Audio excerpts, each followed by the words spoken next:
All sports, all plays. All sports, all plays. All sports, all plays.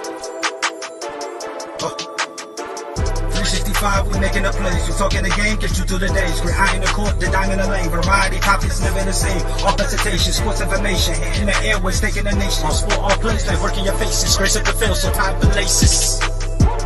All sports, all plays. Network. All sports, all plays. Network. We on top of our game. All sports, all plays. All sports, all plays.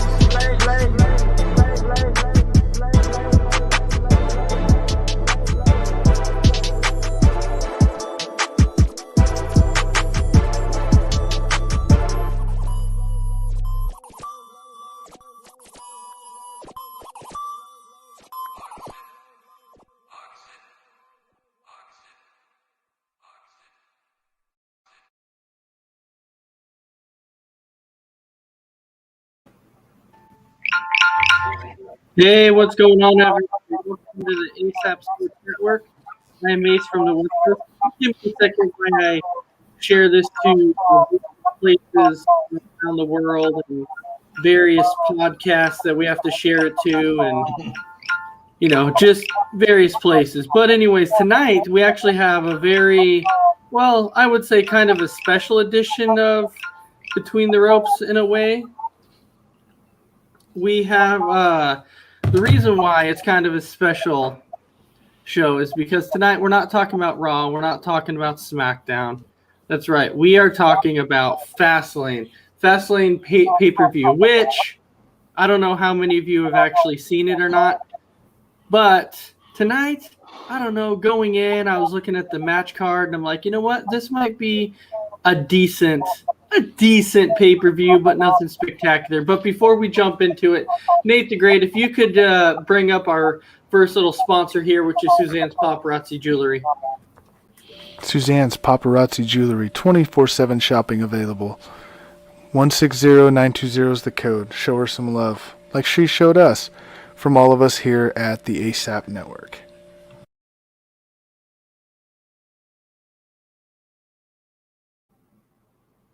Nate, if you can pull up that little bit of Misty Meadows also.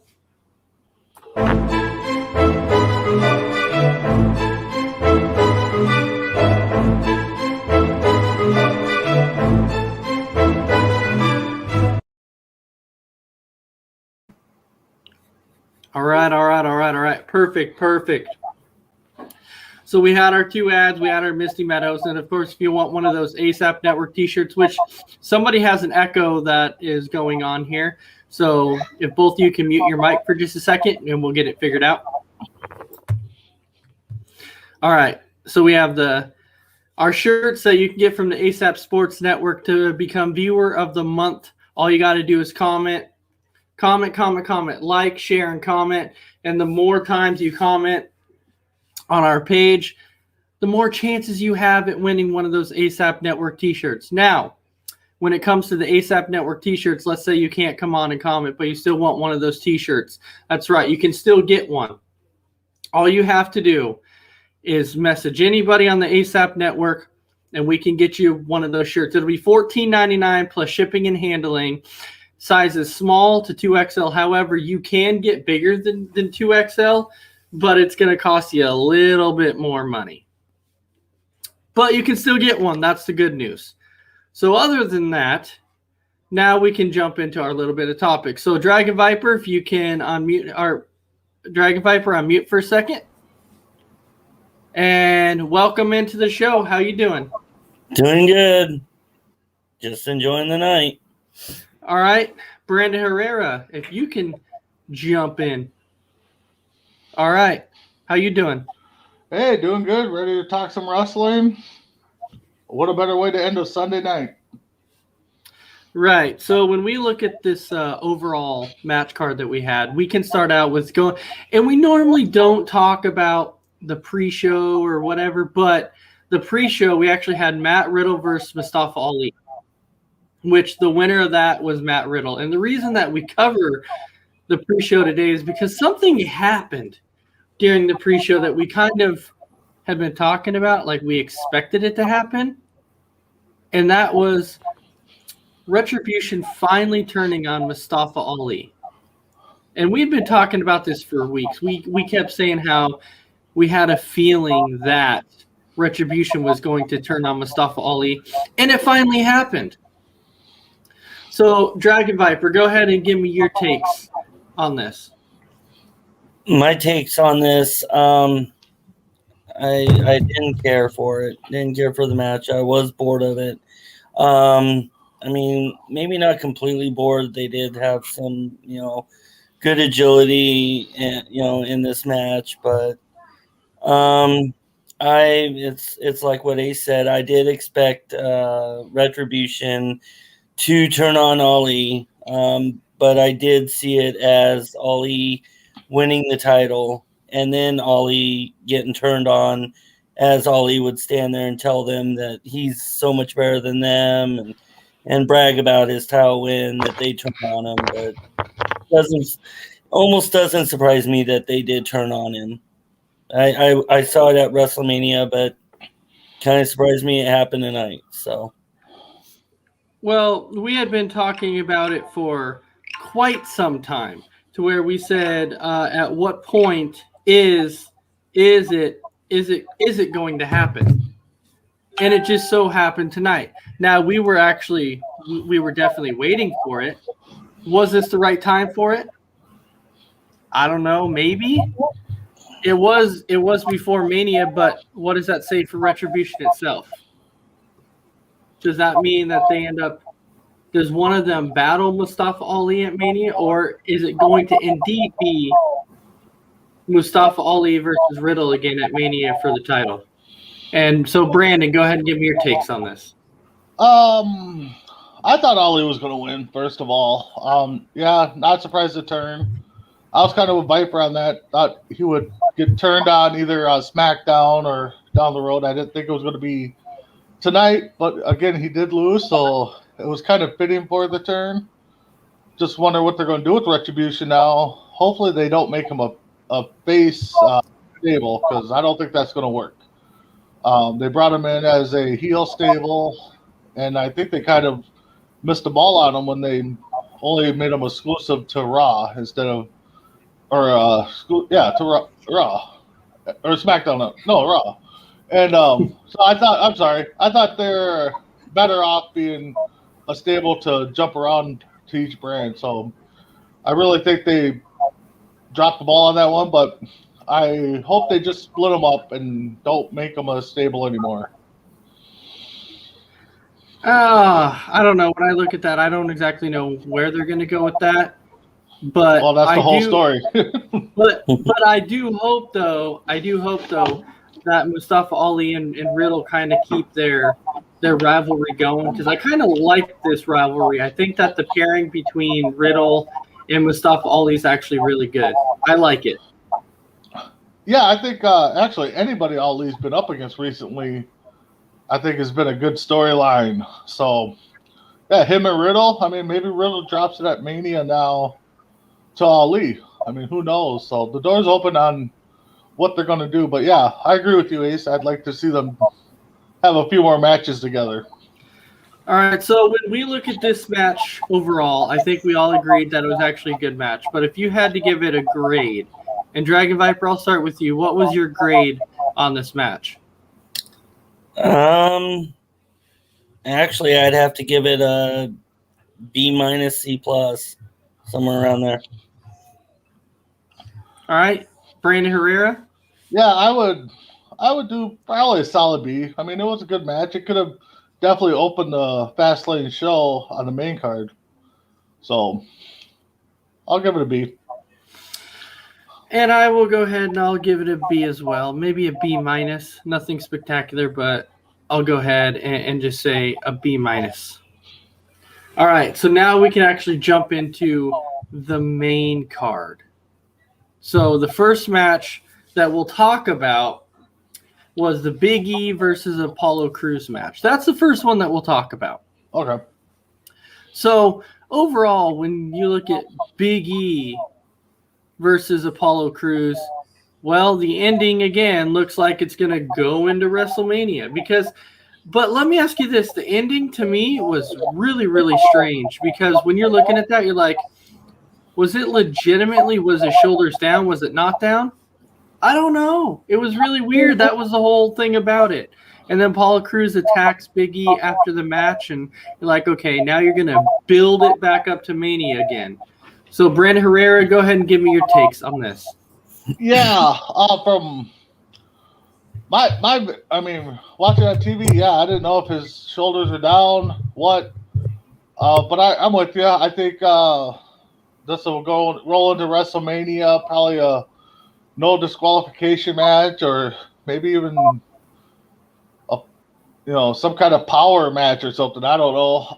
Overall, I enjoyed it. I like Apollo Crews' new gimmick. Big E comes back. Both guys are definitely powerhouses. I mean, I'd like to see them go another round or two. But I don't recall seeing a replay on that after the match. So was it a legit botch on the ref? I think it was a legit botch. That's why when I looked at that and I'm like, okay, they haven't shown a replay, which makes me think that it was a legit botch and the match wasn't supposed to end like that. And so that's why I'm like, okay, that's why they didn't show it. And that's why they came out and said, I believe, was his shoulders up? Were they up or were they down? That was the thing. So I believe it was a legit match. But Dragon Viper, I thought maybe I missed something. So Dragon Viper, go ahead and give me your take on that. Yeah, I thought it was a good match. I was definitely, confused at the ending of the match.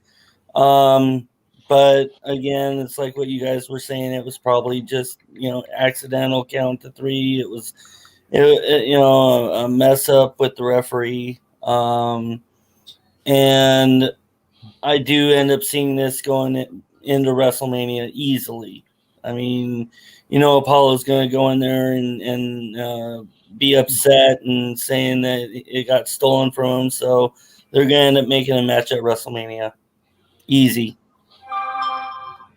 And actually, he does have a legit point. I mean, yeah, if it was a botch, it did get stolen. So, yeah,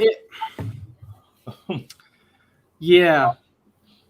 That's why I'm not really sure how to go with that one. But yeah, and I'm sorry, everybody. Tonight we're having some technical difficulties. There is an echo going on. I'm not really sure where it's coming from, and then we have somebody who's having some difficulty on their end too. So I'm gonna hop off for just a second, check mine. So Brandon and Dragon Viper, you guys go ahead and keep talking about the matches, huh? Okay, yeah, no problem. Dragon Viper. So we talked about Big E Crews. What about the opening match? Shayna Baszler and Nia Jax, the tag champs, versus Sasha Banks and Belair. What is your thoughts on that match and how it went? My thoughts on that match was predictable. I knew Baszler and Jax were going to win it. I knew, Banks and Belair were going to, be upset with each other when they did lose. It was pretty predictable, in my opinion. So, okay. So, welcome Sarge to the show.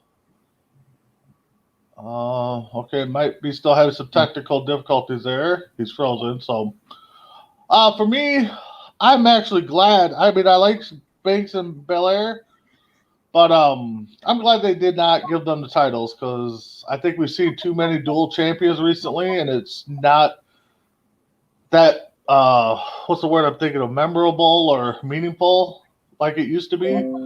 So I'm glad that Nia Jax and Baszler won.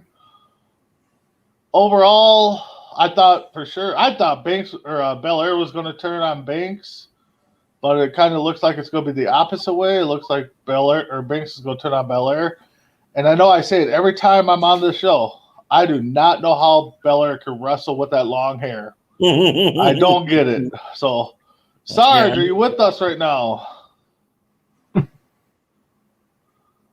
We see you, Sarge. Yes, I am. Okay, so we went over the first couple matches. First I'm here. was I'm here.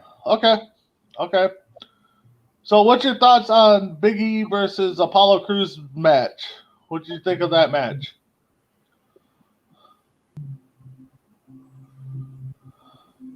My thought was, I understand it's Fastlane and everything else, but they were trying to build this matchup like crazy on SmackDown, and it kind of fell flat at the very end of the match. I mean, it was kind of like almost a no contest. It was like yes, there's mistakes that happened during the match, but that was a pretty noticeable one. I mean, I didn't like it whatsoever, and I was kind of pulling for Crews actually having one title change at least during this one pay-per-view. Yeah, do you think the ref botched it? Do you think it was a botch call? Because they never showed a replay.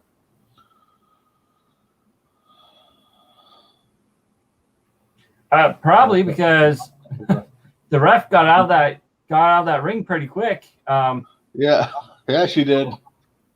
Yeah, she just got out of the ring and kind of disappeared on the video, and then all of a sudden it was randomly over.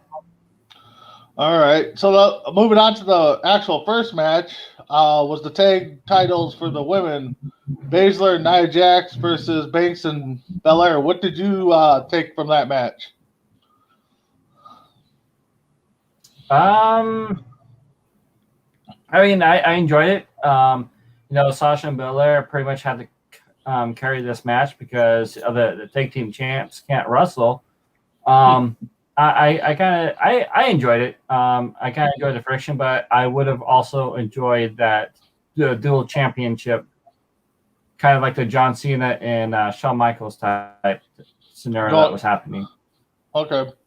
Yeah, I mean, they've kind of ran that boat over the last couple times. I mean, what was it? Asuka was a dual champ. Banks and Belair both were, or Banks and Bailey were both dual champs. So I am back, guys. and our lovely host is back. How you doing, bud?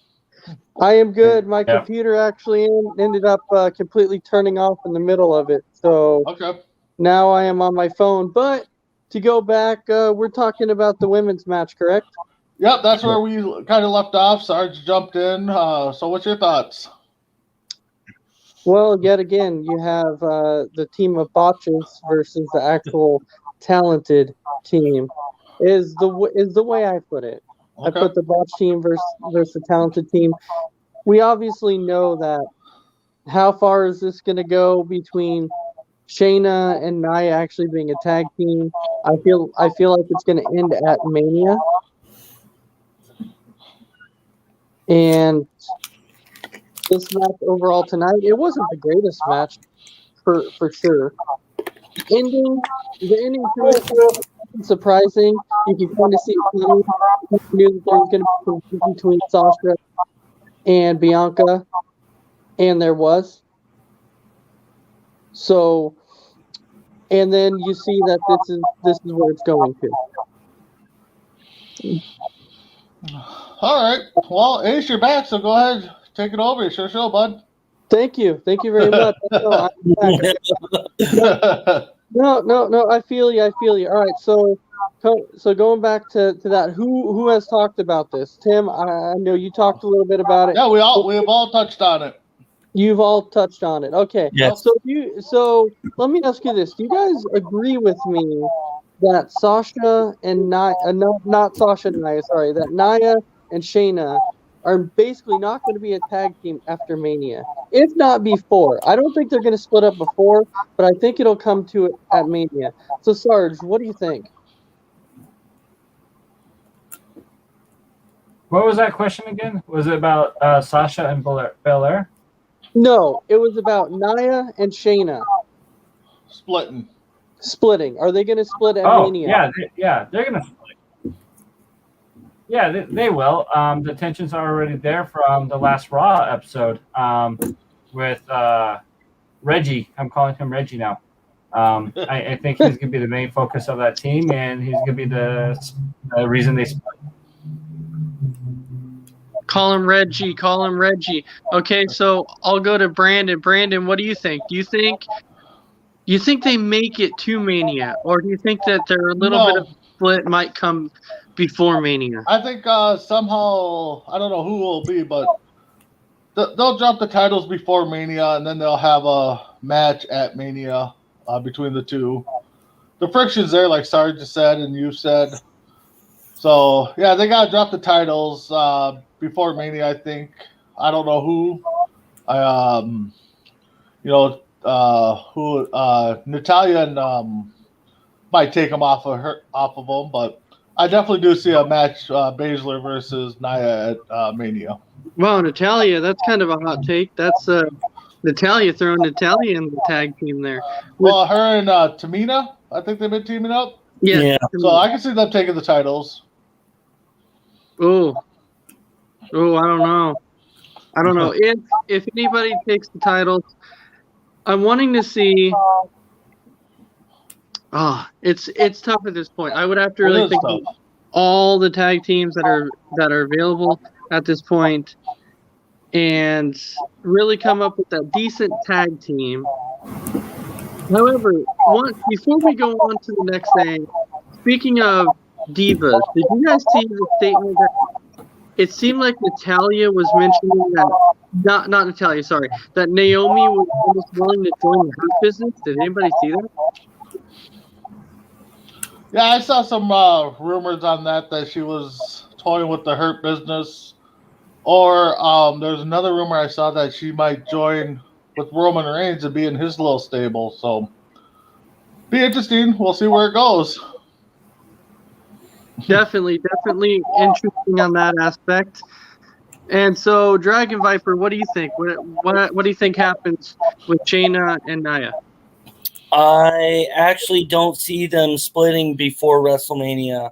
If they were to split, it will be WrestleMania, but my thought is more on the lines of I don't see them split. I don't see it for a while. They've had friction for months, and they're still, together as a tag team. They're tag champs. If they were to split, it would be at WrestleMania, but I don't think they will, at least right now at this point. All right, so now we can actually hold on. I'm going to pop up on the screen here on the other thing. All right, there we go. I'm back. All right, so now with that, now we can talk about what I said was probably the best match of the night personally. So, which I said Seth Rollins and Nakamura. I like their style. I think that they put together really, really good matches. They are phenomenal in the ring. And I would like to see these guys basically wrestle a match anytime they want. So, Sarge, I'll go ahead and start with you. What do you think of this match? I think Sarge froze. So, Brandon Herrera, you tell me. We'll go ahead and start with you. What do you think? I really like this match. It's kind of tied at the top match for me.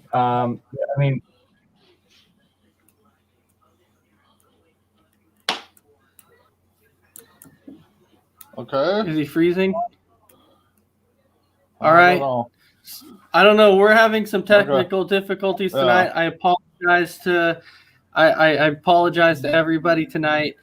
So Brandon, you go ahead and you take it away and tell me what was your thoughts. Yeah, Ace, I'm with you. I think it was one of the best two matches of the night for sure.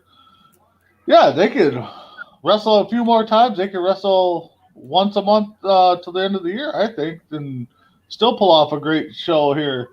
The question would be is now what's Cesaro going to do? Because, he's going to be factored into the feud a little bit because that's where it kind of started when Seth came back, the disrespect factor. So it'll be interesting to see how they play in Cesaro. But for the match itself tonight, hats off to both of them. I thought it was a great match. Both very, very talented wrestlers. They're going to be around for a very long time, barring any major injuries. This match could have went either way, I think. But I do think they did pull out the right person for round one at least, in Seth Rollins winning. All right, so Dragon Viper, tell me what you thought. I thought this match was great. Both guys very athletic, very great match. I agree with both of you that those matches should continue between those two. Excellent match. The second best match in my opinion of the night. So I would like to see more of them go against each other. And I think we'll see it. But at Mania, we know that you're going to end up seeing Seth Rollins against Cesaro. Somehow Nakamura is going to end up getting involved in this match somehow. But still, this match overall was just phenomenal. I absolutely loved it. Thank you for having at least a good match on the card. Besides the other match that I thought was right up there with it, which was Sheamus and Drew McIntyre. And it's kind of funny because everybody knows I'm not really this huge McIntyre fan, but for some reason when Sheamus and McIntyre wrestle, they put on good matches. Like good matches. And this was another one of those matches that I'm like, man, we all know that Drew McIntyre got the win, which we all saw coming. We knew McIntyre wasn't going to lose before the pay-per-view. He can't lose before the pay-per-view. The only way he could have lost before the pay-per-view was if for some reason they were going to decide to stick Sheamus in the match and basically make it a triple threat match, which everyone thought that over time that maybe a triple threat match was coming.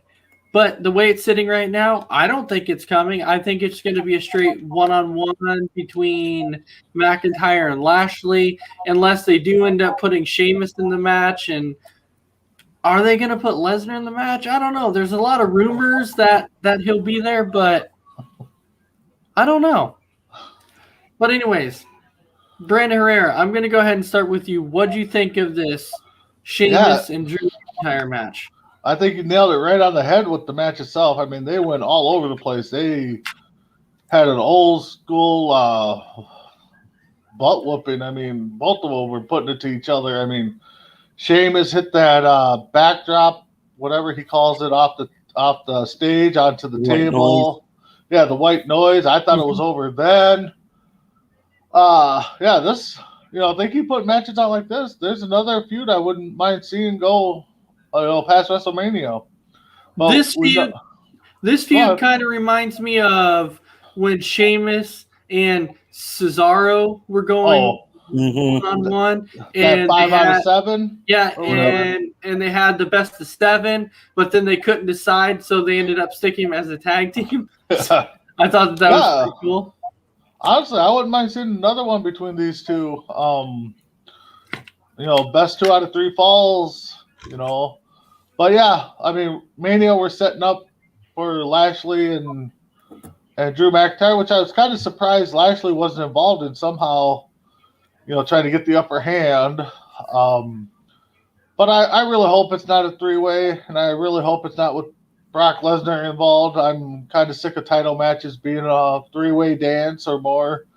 Let's get back to some traditional one-on-one type of matches for titles. But overall, it was a great match. Dragon Viper. And I know where you normally go with this. You normally are the complete opposite of everything that we're saying. So you go ahead.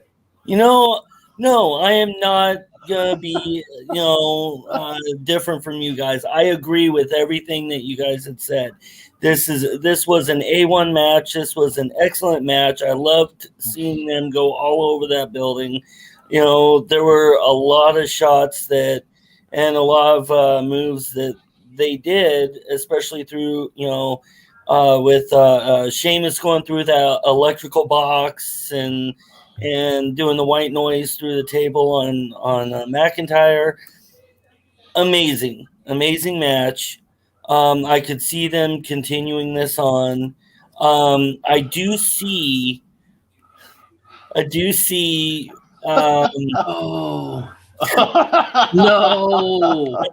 at WrestleMania.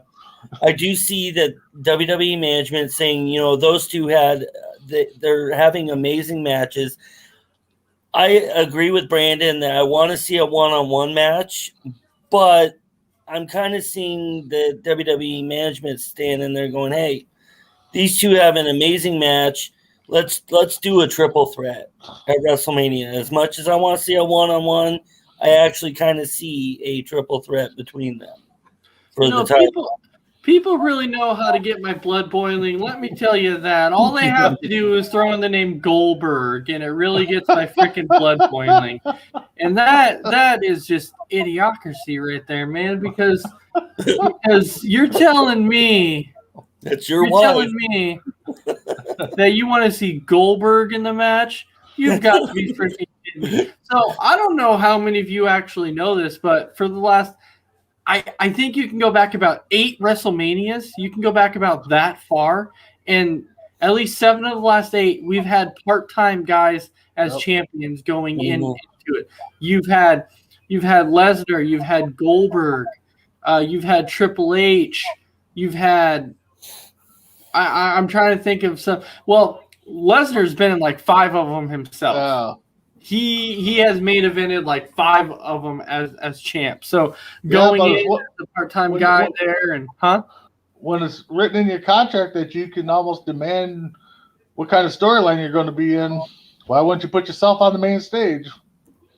So Tim Fielder, you're driving me nuts right now, man. Are you kidding me? Put Goldberg in the triple threat when you got to be freaking kidding me.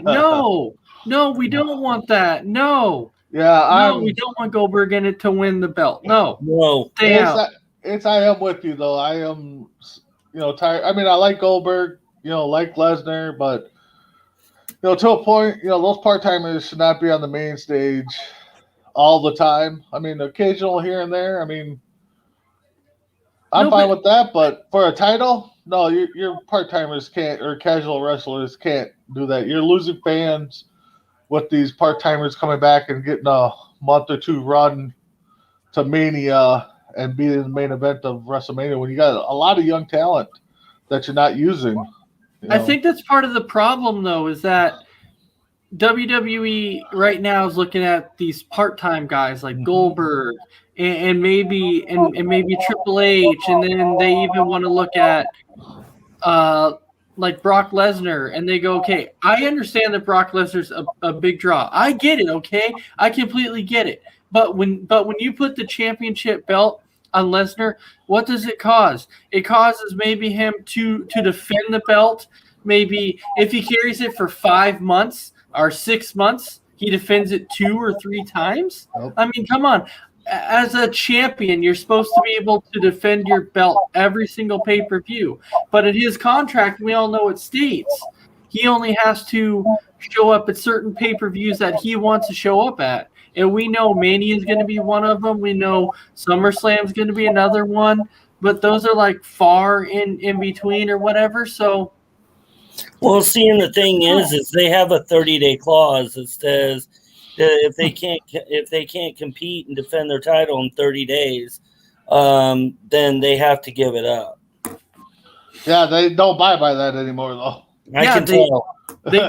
They don't. It's because of, you see how many times they're putting the belt on part-time people. So yeah, they don't really abide by that anymore. Not like they used to, definitely. And now I just think it's gotten a little out of hand on the part-time stuff. Yeah. I do agree. So I really hope that now at WrestleManias going forward, we're going to see more of the main event stars that should actually be there in the main event at WrestleMania. Mm-hmm. And I really hope it gets there. But because the last 2 matches that Drew and Sheamus have had, that's what you would call a main event level match. That was the main event absolutely level. And so that could be a match that I'm like, I would love to watch that as a main event match at Mania. I would love it. I would absolutely love it. I would be like, I'm looking forward to that because I know it's going to be a freaking great match. Rollins and Nakamura, main event, I'd watch it. I would definitely watch it. Those are matches that I would definitely watch. But now jumping into our next match here, the one that was supposed to be, let's say this supposed to be, it was supposed to be Braun Strowman versus Shane McMahon. Now, there's a lot of speculation going on out there that is a Shane McMahon injury, is it a work, or is it actually part of, or is it like a legit injury? To me, right now, I'm sitting here saying it's a work. I don't think it's a legit injury, but there's some people who think it is. But I guess we'll see going forward, because we know now, since they did not wrestle tonight, we know that we're going to end up seeing them wrestle at Mania. And I'll tell you, people didn't want to see it, but everybody knows that when Shane McMahon has a match, it is WrestleMania. That normally has a match as Mania. We've seen him wrestle at Survivor Series before when he ran SmackDown, but Mania is kind of his thing. And he wrestles big-time name guys because they need matches. So maybe that's why they're like, okay, maybe we need to give him a match against Braun Strowman at Mania because Strowman needs to be in Mania and he needs a match. But so going away from that for a second, since Shane McMahon didn't wrestle, we saw Braun Strowman get paired together with Elias. And Braun Strowman beat Elias. We knew that was going to happen. But this is why, and Brandon, going to you for a second on this too, this is why people are not saying that they think it was a work, because Shane McMahon did not interfere in this match. And a lot of people are thinking if it was a work, then Shane McMahon would have interfered in the match, but he never did. So, I don't know. But, Brandon, I'll go ahead and I'll start with you because I know you had quite a bit to say on this one. So, you go ahead. I do think it was a legit injury. Maybe not a very serious one, but it kept him out of the match. I do see that if it's not a serious injury, I do see a match at WrestleMania between the two. Like you said, Shane McMahon's become, I hate to say it, Mr. WrestleMania. Not to take it away from HBK, but that's the only time he performs, and he puts up great matches. Don't get me wrong. For the age he is, I know I couldn't do it. But back to the match, I think it was a work because he didn't interfere, legit because he didn't interfere in it. But again, it could have been just a work and to throw us off a little bit. But for the match itself, Strowman won. Kind of figured it was going to be kind of a letdown that it wasn't with Shane, because I think it would have been a decent match per se. Jackson Ryder tried to get involved a couple of times, which I actually thought it was going to be a 2-on-1 match to start. So that kind of threw me off a little bit. But outside of that, I have nothing more to say except, we'll see him hopefully we'll see it at WrestleMania. All right. Dragon Viper. I totally agree with Brandon. I mean, I honestly think it could be a legit injury that Shane got. You didn't even see him around ringside once he told Elias that he was going against Strowman. He wasn't even seen. So, I honestly think that it is legit. But I guess we'll know within time if it was or not. I thought it was an okay match. I was glad to see Strowman win. We'll see at Mania if Shane actually does end up wrestling or not. So, all right, and then of course now we jump into one of my favorite ones of the night that I've been waiting to talk about. You have Alexa Bliss and the intergender match versus Randy Orton. Dragon Viper, you're shaking your head. You know what? I don't care. Okay, I don't care. That was a fantastic match.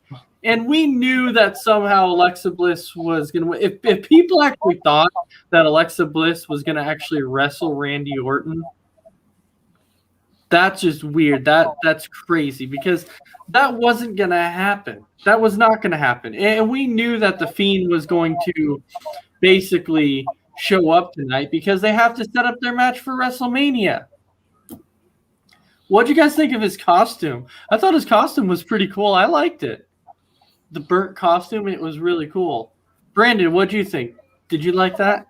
Oh, the Fiend's costume? Yeah, I thought it was kind of he had to come back to some kind of weird burnt up look, because if he would have came back to a normal look, then it would have kind of blown away what The whole burn thing, yeah. So, but yeah, I thought, coming up from the ring and with that look, kind of like an alien type look when I first thought of it. So that was a good way to bring him back.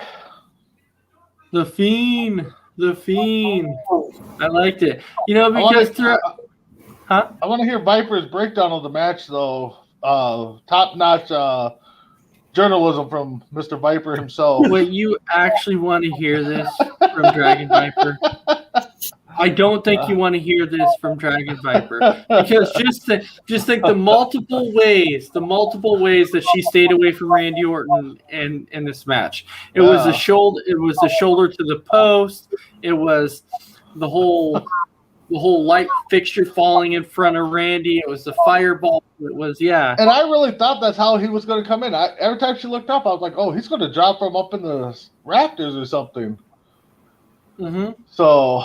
But yeah, we knew it wasn't going to be a match. It was set up that Fiend was coming back. But go ahead, Viper. Tell us about your boy. To be honest, I didn't think it'd be an actual match too.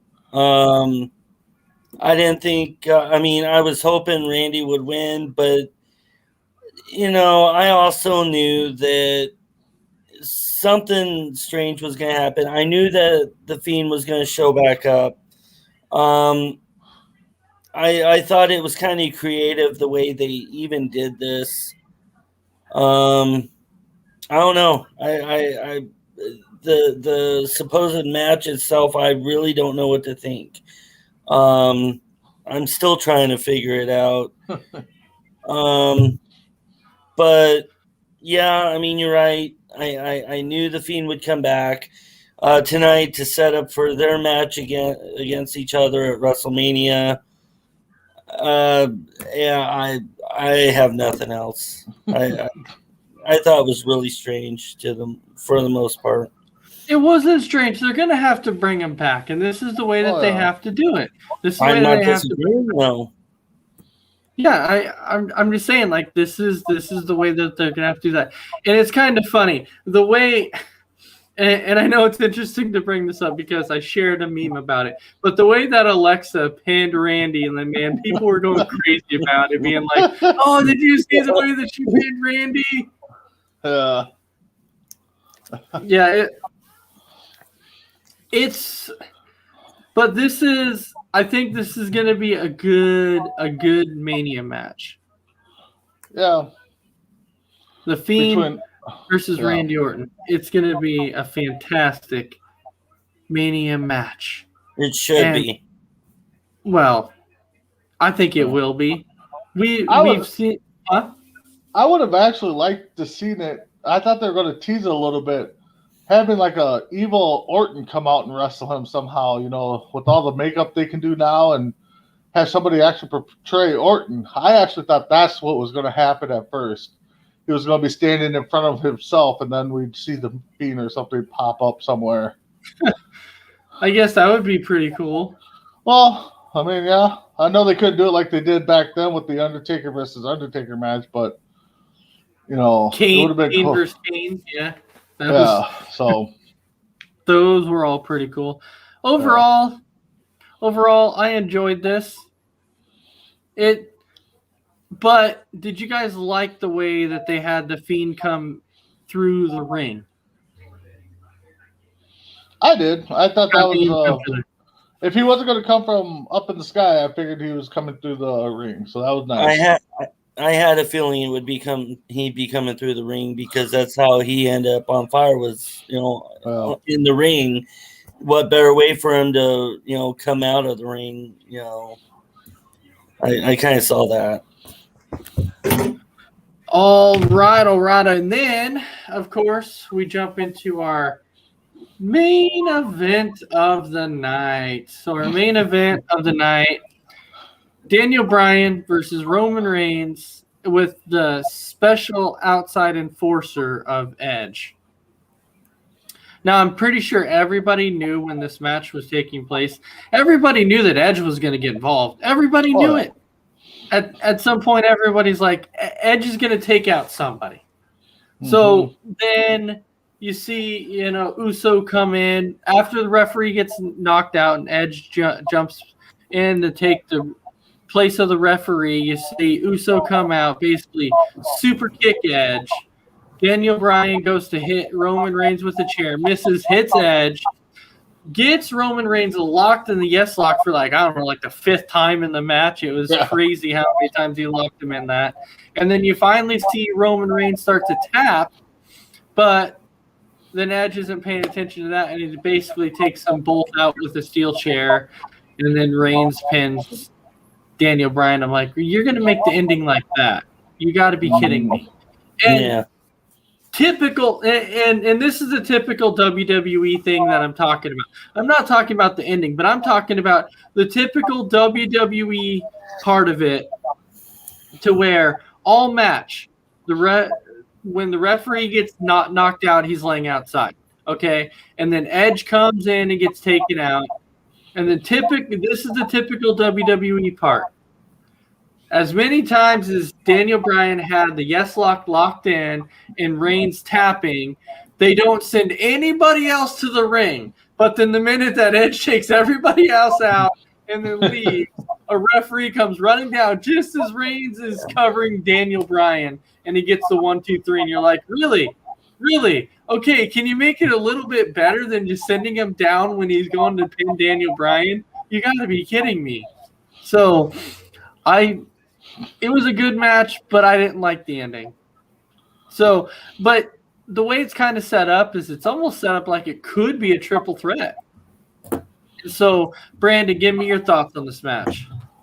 Yeah, I mean, we all knew whoever was going to be the enforcer was going to be into the match somehow.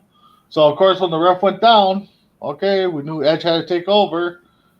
He kept it good for a while, and then, like you said, had the yes lock popped down. Daniel Bryan put it on Roman. Get ready to tap, and who comes out? Uso, which, again, we should have known he was going to be involved somehow.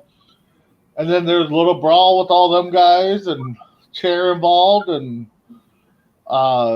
then Edge kind of snapped there and took everybody out, and he just stormed off. And then the ref, like he said, comes out of nowhere for the 1, 2, 3. So I will be shocked 100% if this is not a three-way dance come WrestleMania, because Daniel's going to have his case that he tapped him out like he said. Reigns will say, well, you're lost. You're in the back of the line now, and it's me and Edge. And Edge, who knows what he's thinking right now. So I'm almost guaranteeing a three-way dance on WrestleMania.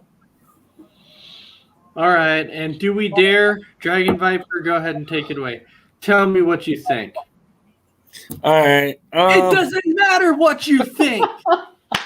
At least once a show you get him on that. I'm bored. Anyway, no, I really didn't care much for. I didn't care at all for the ending of this match. Definitely set up for WrestleMania for triple threat. There's no way around it. I mean, again, just like I said earlier, just like Brandon said earlier, I want to see a one-on-one for a major title. But they did set it up for a triple threat. I mean, I did like some of the match, but the rest of it I did find boring. I even looked at the time going, how much longer do I got in this match? Other than that, it should be interesting at WrestleMania how this is going to play out, especially with Uso being in the corner of Reigns. I mean, now the question is he going to help either Edge or Bryan win if they do a triple threat. We'll know then. But yeah, they're leaving it a 3-way and leaving Uso out of it. So I'm kind of curious how they're going to do it with him. So I was reading some of the comments after the pay-per-view. Let's just say that. So some of the comments. And some of the things that people were upset about was people were like, really, you have a U.S. title match on the pre-show, a Retribution splitting up on the pre-show, but then we get stuck watching a Braun Strowman versus Elias match on the main card. Yeah. Yeah. So And it was in the middle of the card too. It wasn't like the first match. Well, it was what, match 4, roughly? yeah, it was like Yeah. right in the middle. It was like right in the middle of the match. So- Or not the match, but right in the middle of the card. So you're like, you got to be kidding me. Yeah. Now I could see the U.S. title match happening at the pre-show and nothing happening to Retribution. But when you have some Retribution turning on Ali on the pre-show and not the show itself, that yeah. I didn't All see right. the point in that. So before we call it a show, I'm going to go around the room one more time, just really quick here. Tell me something about tonight, if anything. So, Brandon, was there anything tonight that kind of threw you off that you were kind of not expecting? No, I think it was. I mean, I could, pick a winner because I thought it could go either way on a lot of these matches. But if I had to go anything, I guess, if we figure out if it's a botch or not in the U.S. title match or Intercontinental match, I was kind of thrown off by that because I thought Cruz was going to walk away with that. So, if anything, the botch costed us a title change, maybe. No, I guess we'll see. Dragon Viper, was there anything tonight that kind of threw you off a little bit? No, I wasn't really surprised about much of anything. I kind of, predicted. I could have predicted it. About 90% of it. The other 10%, I would have gotten wrong. But all in all, it's not very much of a surprise with this one because they want to save the build-ups and save the surprises for WrestleMania. So I didn't really see much of a surprise tonight. All right, so Brandon, your overall grade for Fastlane tonight, what'd you give it? Overall, I'd probably go with the B minus C plus. Everything was kind of predictable, written out there. No real surprises or shocks or anything to throw us off. So B minus C plus. And Dragon Viper. Yeah, I'd have to say C plus around there. I mean, the only thing that you predict, that people were able to predict, and it happened, was Bray Wyatt coming back. Other than that, besides a couple of great matches, the Rollins match and the Sheamus match, wasn't really pleased with much of it. So I'd say C. Yeah, she took my answer. It was the way that Piss pinned Randy was really the only surprise thing that threw me off. Oh, yes. Yeah, I get what you're saying on that. Yeah. that was interesting. That was interesting. But anyway, other than that, I think everything else that happened tonight was kind of expected. We all saw it coming. Overall, my overall grade for it's a C pluses. And that's not taking anything away. It's just basically knowing that that's what Fastlane normally is. It's basically a C plus show because it's before Mania. So there's nothing really super major that happens before it because of that. Well, I mean, 5 matches, 6 if you count the pre-show. you didn't have either tag titles outside of the women's title on the line. So, I mean, it would have been nice to have another tag match in there somewhere, I think. Yeah, so 2 of the 3 titles are, I should say, let's see, because the tag titles were on the, yeah, so actually 2 of the 3 titles that were on the line tonight, they ended with a roll-up. They ended in the most weirdest way. Just a simple little roll-up gets the victory. Yeah. You're like, you got to be kidding me. A roll-up? Well, it's then like- Reigns was just didn't Reigns just really crawl over Daniel Bryan? I mean, he didn't do nothing special either. So actually, so Riddle and Ali was a roll up, and the tag team match was a roll up, Yep. and then you had the Big E and Apollo Crews, which was That was some kind of roll up. yeah, it was some kind of roll up type thing. So really, the only championship match that did not end in a roll up was Daniel Bryan and Roman Reigns, but it was a simple crawling over the top of Daniel Bryan and After getting hit with a chair one time.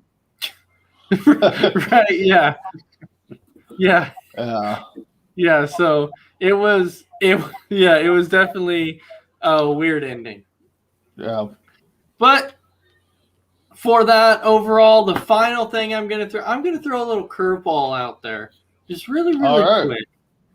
So the curveball, You got more curveballs than WWE had tonight. right, I do. That's why I'm ace, because I like to throw the curveballs out there. But the curveball it's the what if. What if? Okay. So, Mr. There's Brady, a lot of them. yeah, but when you think about WWE and think about what if, what is the biggest what if that comes in your mind? The biggest one is, what if Vincent Kennedy McMahon gave in to his father and did not have WrestleMania? Because his father was really against WrestleMania. So right there's one big one right there is, what if Vince just said, okay, fine, Dad. You're right, I'm wrong. We're not going to have this pay-per-view. Where would wrestling be right now? Dragon Viper? Oh, well, what if WWE didn't go to a PG rating? I mean, that's pretty much what has declined WWE as a company, is putting in a PG rating. Mm-hmm. Yeah. And then my what if WWE was still broken up into territories? Because as everybody knows, when WWE first started, it was in different territories, and it was supposed to stay like that. And then once Vince Jr. took over, he's like, you know what? I'm taking this sucker over, and he took everything over and became the empire it is now. So what if the territories would have stayed the same? You never know what WWE would be right now. Yep, exactly. And another one that comes to mind just quick is, what if, and I know it's more WCW stuff, but it was Monday Night Wars. What if Hogan wasn't the third guy in the NWO? What if it was like Sting or Flair or Savage or something? I mean, Hogan joining them guys really turned the tables on wrestling back then. Well, it's like, what if they hadn't have announced Mankind winning the title in the WWE? Would a WCW have won the wars? I mean, yeah, exactly. I mean, there's we could probably do a whole show on what ifs. Yeah. What if Ace and his tag team partner got a wrestling contract? I mean, where would those guys be right now? The Galabarzes, man, the Galabarzes. Exactly. So. And There's before definitely a lot of one-ups. absolutely. So, and before we call it a night, one last thing is I want to let everybody know. I know this is a wrestling show, but I still have to throw this out there. I want to say congratulations to Oral Roberts and college basketball for the 15 seed. Yep. Again, advancing to the Sweet 16, only the second time in history it's ever happened. The last time it happened was from Florida Gulf Coast. So congratulations to Oral Roberts. That is fantastic. And let's see if you can keep it going to the Elite Eight. That would be awesome to see. All right. So with that, I want to thank everybody for watching another episode of Between the Ropes, and we will see you next time on Between the Ropes. Have a fantastic night. All sports, all plays. Yeah. All sports, all plays. All sports, all plays. 365, we making the plays. You talking the game, get you through the days. Great eye in the court, the dime in the lane. Variety, topics, never the same. All presentation, sports information. Hitting the airways, taking the nation. All sport, all plays, like working your faces. Grace up the field, so tie the laces. All sports, all plays. Network. All sports, all plays. Network. We on top of our game. All sports, all plays. All sports, all plays.